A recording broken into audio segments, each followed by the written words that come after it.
पहले अक्षय रोग था, उस पर कंट्रोल किया तो कैंसर हो गया। कैंसर का भी 10-2% को सहारा मिला तो आगे से एड्स शुरू होगी। और तेरा गजब, एक तो एक आगे नई बीमारियां, किसी का कोड लग गया, किसी का किसी प्रकार की तकलीफ, किसी का बेटा मर गया, किसी का पूरा परिवार नष्ट हो गया। अब कलयुग में इसलिए परमात्मा ने कहा था कि मैं अपने बच्चों को कलयुग में संभालूंगा, कि कलयुग में पिछले तो पुण्य आपके पास रहेंगे नहीं, प्रारब्ध में बहुत कम पुण्य आएंगे तुम्हारे हिस्से में, और दुख होंगे गणे। और जो पूजाएं तुम उस समय कलयुग में आप कर रहे होगे, जो काल के द्वारा भ्रमित, कोई देवता की, कोई भैरव की, कोई भूत की, कोई पितर की, या काल के द्वारा भेजे गए नकली संतों की, ये 10-12 संत पंथ बना रखे हैं, 15-16 पंथ हैं, और भी ये नए नए पंथ चल गए, इनमें भी आप पूजा कर रहे होगे तो भी आपको लाभ नहीं होगा, क्योंकि आपके पिछले संस्कार नहीं हैं। तो उस समय परमेश्वर ने कहा था कि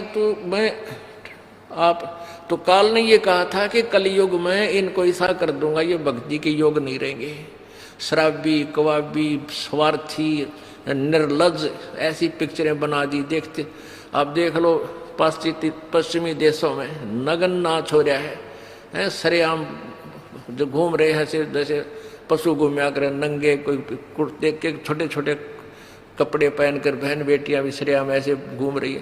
तो ऐसी निर्लज्जता कर दी। अब ये हमारे समाज में भी घर करने लगी। पहले ओठों पर लिपस्टिक, ये नाखून पॉलिश और उस तरह के लटक मटक, ये पाउडर चटक मटक, ये कोई बहन बेटी हमने करती नहीं देखी। ऐसी वो वैसाएं किया करती थी, उनको घटिया औरतें माना करते थे। और आज देख लो, जब कोई भी पीछे नहीं रही बहन बेटियां, इसी बूंदी पॉलिश लाऊंगी, पूरे नौ न लाल कर लेंगी, मुंह ऐसा बूंदा लाल, देखते बूंदा शक्ल भी ना अच्छी लगे। तो इस तरह की ड्रामाबाजी इस काल ने करवा दी, हमें निर्लज बना दिया। और सरेआम डांस करती हैं ब्याह शादी में, बेटियां नाचे, उड़े बाप नाचे, उड़े बेटी नाचे, उड़े माँ नाचे। अरे थारा गजब, इधर वैसा ही नाचा करती थी कि तो बंद कोठों में, आज सरेआम नचा दिए काल ने हमारे को, हम निर्लज हो गए। अब इस समाज को देखो, कल बताया था आपको कि इस शिक्षा का अवगुण घना है, लाभ एक है, और ये लाभ सब अवगुणों को सेट कर देगा। कि अवगुण ये है कि निर्लज्जता, चातुरता, हम एक दूसरे के जो है ना प्रिय नहीं रहे, अपनी चतुरता के कारण काग बन गए। काग क्या करता है कि जैसे कौवा होता है, गधे की चोंच कमर टूटी होती है और उस जख्म को ही दूनी चोंच मार मार कर उससे खाता है। हम इस चतुरता के कारण रिश्वत लेते हैं, किसी का काम नहीं कर, अधिकारी रो पैसा लेने के लिए उनको 100 ऑब्जेक्शन लगा कर चक्कर कटाते रहते हैं। कोई 2 का 20 बनाते हैं, सब घी में मिलावट, दूध में मिलावट, सब्जी में, हर चीज में मिलावट। कहते हैं ऐसा इंजेक्शन लगाते हैं, बेल का तोरी तड़के इतनी लंबी हो ही पावे। थारा गजब वही, सिर्फ वो बेचन खातिर कि थारा पैसा, तुम्हें पैसा मिल जाए, हुकंड क्रुक। तो ये चतुरता आ गई। अब डॉक्टर लोग देख लो, सभी तो नहीं हुआ करते, लेकिन 80% इतना जुल्म करते हैं। 2 रुपये का 100 रुपये मांग ले, 200 मांग ले, कोई टाल नहीं, 500 मांग ले, 1000 गरीब आदमी से। और भी किसी स्तर में देख लो आप, कोई पीछा नहीं रह रहा। जिसका भी जहां दाव लगता है वो तुरंत डंक मार देता है। जिसके पास कोई लाउट में रोड करने सथाना नहीं है, वो तो करेगा कहां से। तो अब इसमें अवगुण तो इतने हो गए, माया माया दिखाई देती, ना भाई दिखता, ना बाण दिखती, ना भगवान दिखाई देता। और गुण इसमें एक है इस शिक्षा में कि हम अपने सदग्रंथों को स्वयं पढ़कर भगवान पहचान लेंगे। और इस भगवान के पहचानने के उपरांत, इस ज्ञान को सुनने के बाद अपने आप ये माया की हवस नष्ट हो जाएगी, क्योंकि हमें पता चल जाएगा कि हमारे 2 नंबर के काम जुड़ सकता, पैसा नहीं रह सकता, क्योंकि हमारे भाग्य में नहीं है। और भाग्य से ज्यादा ले लिया तो ना जाने किस प्रकार जाएगा। एक भक्त ने बताया कि मेरा इकलौता पुत्र बीमार हो गया और मैं उसके ट्रीटमेंट के लिए पहले तो किसी ने बताया इस पर छाया है, इस पर प्रेत है, जंतर मंत्र करने वालों के पास लौटा 20-30 हज़ार रुपये वहाँ लगाए। फिर डॉक्टर लोकल हॉस्पिटलों में दिखाया, वहाँ काफ़ी पैसे लगे। फिर बताया इसके दोनों किडनी फेल होगी, all India medical institute Delhi गया, वहाँ किसी से रिश्तेदार से ले लिवा के वो गुर्दा पैसे वैसे दे के कहते उसके 3 लाख रुपए लड़के के लगे, दोनों किडनी चेंज कराई। वो किडनी तो सफल होगी, सुख की सांस ली, 3 लाख रुपये लाग गए।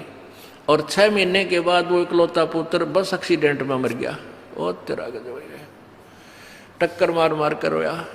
उसने जब ये ज्ञान सुना कि जो तुम 2 नंबर से पैसा इकट्ठा करना चाहते हो तुम्हारे भाग्य में नहीं है, अगर ऐसा इकट्ठा कर भी लोगे तो अगर 2 लाख कर लिया तो 3 लाख रुपए तुम्हारे ना जाने किस कारण से और कहाँ से निकल जाएंगे, और वो पाप रह जाएंगे जो के तो जो आपने फिर भोगने पड़ेंगे। वो पाप यूं के यूं रह जाएंगे, पैसा नहीं रहेगा जो तुम्हारे भाग्य में नहीं था, तुमने धक्के से कहीं से इकट्ठा भी कर लिया था। तो उसने फिर अपनी कथा बताई कि जैसे ऐसे मैं बहुत जुल्मी आदमी था। अब आपके ज्ञान से आंखें खुल गई। एक 2 रुपये की रील आया करती 20-30 साल पहले, 35 साल पहले। ये कैसेट होती है टेप की, ये टेप चले थे उस टाइम, और उस पर दूसरी कंपनी जो अच्छी बिकती थी उसकी मोहर लगा देते थे और 2 रुपये के रिफल थोक के वाला आता था तोल के बाद है, और 35 रुपये की बेचा करता हुआ कैसेट किसी, और कोई खराब हो जाती धमका देता था, भाग जा, ओरिजिनल दे रखी थी बनता है। तो आज मेरे साथ ठीक बनी, और थोड़ी सजा है मुझको आपके ज्ञान से पता लग गया, मेरे जैसे दुष्ट को तो और सजा चाहिए थी। तो पुण्यात्माओं, इस ज्ञान से इस माया की हवस को तो खत्म कर देंगे, ये निर्लज्जता भी खत्म हो जाएगी। हमारी बहन बेटियों देख लो यहाँ पर किस प्रकार आती हैं, एक देवी आया करती हैं ऐसे, ना कोई फंड करती, अपना सीधे साधे कपड़े पहन कर जो एक आम सभ्य समाज में होना चाहिए ऐसा इनका व्यवहार हो गया है।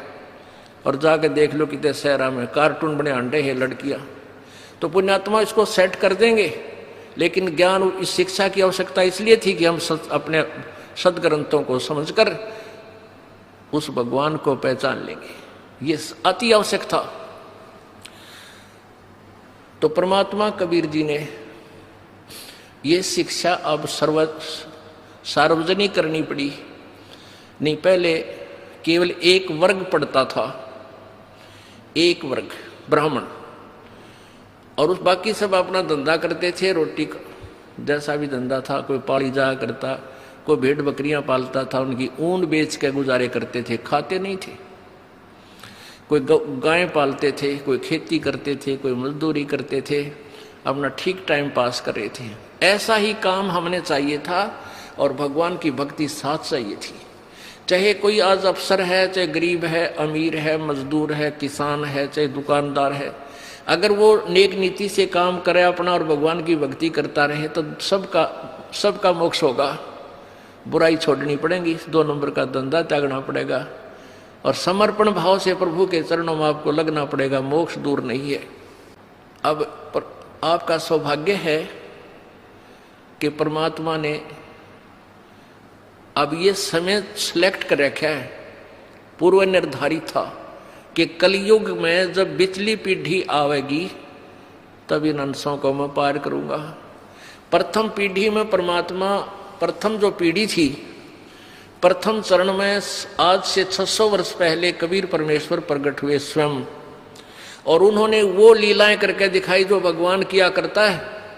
जैसी लीलाएं कबीर परमेश्वर ने की, आज हमारे वेद बताते हैं कि वो परमात्मा ऐसे आता है, छोटा सा शिशु रूप धारण करके आता है, फिर उसकी परवरिश कुंवारी गांव से होती है, वो बड़ा होकर के फिर अपना ज्ञान प्रचार करता है, उसको लोग कवि कहने लग जाते हैं, वो एक सुप्रसिद्ध कवि की उपाधि प्राप्त करता है, लेकिन वो परमात्मा होता है, और वो ऊपर तीसरे धाम में रहता है, सतलोक में रहता है, और वहां से चल कर आता है, गति करके आता है, अपनी प्यारी आत्माओं, श्रेष्ठ आत्माओं को मिलता है।